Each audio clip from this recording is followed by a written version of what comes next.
అమెరికాలో H1B వీసాల పేరిట జరుగుతున్న భారీ మోసాన్ని టెక్సాస్కు చెందిన ఇన్వెస్టిగేటివ్ జర్నలిస్ట్ ఒకరు బయటపెట్టారు.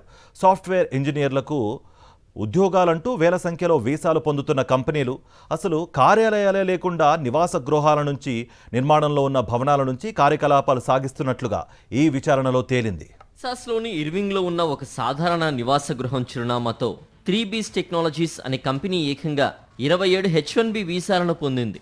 అమెరికన్ జర్నలిస్ట్ ఒకరు అక్కడికి వెళ్లి పరిశీలించగా అది కేవలం ఒక కుటుంబం నివసించే ఇల్లు మాత్రమేనని, అక్కడ ఎలాంటి టెక్ కంపెనీ లేదని పొరుగువారు ధృవీకరించారు.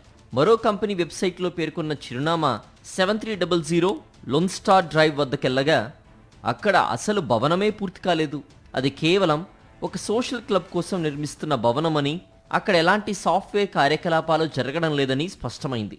ఈ కంపెనీల వెబ్సైట్లలో కనీస స్పెల్లింగ్ తప్పులు ఉండడం, వెబ్సైట్ కోడింగ్లో లోపాలు ఉండడం గమనార్హం. ఉదాహరణకు లివీస్ విల్లేని లివీస్ విలేగా రాయడం, సాఫ్ట్వేర్ కంపెనీ అని చెప్పుకునే వీరి వెబ్సైట్లు అత్యంత నాసిరకంగా ఉండడం ఆ జర్నలిస్ట్ పరిశోధనలో తేలింది. ఇక ఈ కుంభకోణంలో ప్రధానంగా వినిపిస్తున్న పేరు వంశీకృష్ణ వజనపల్లి.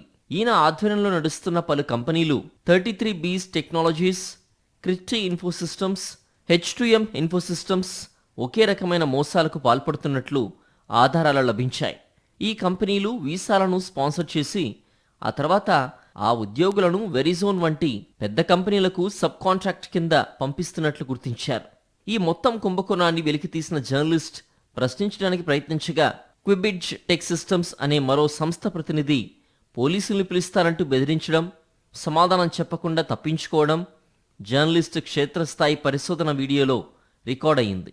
అగ్రరాజ్యంలో అర్హులైన వారి ఉద్యోగాలను కొల్లగొడుతూ, పన్ను చెల్లింపుదారులు సొమ్మును దుర్వినియోగం చేస్తూ జరుగుతున్న H1B వీసా కుంభకోణంపై అమెరికా ఇమిగ్రేషన్ విభాగం USCIS నిఘా ఎందుకు పెట్టడం లేదనే ప్రశ్నలు తలెత్తుతున్నాయి.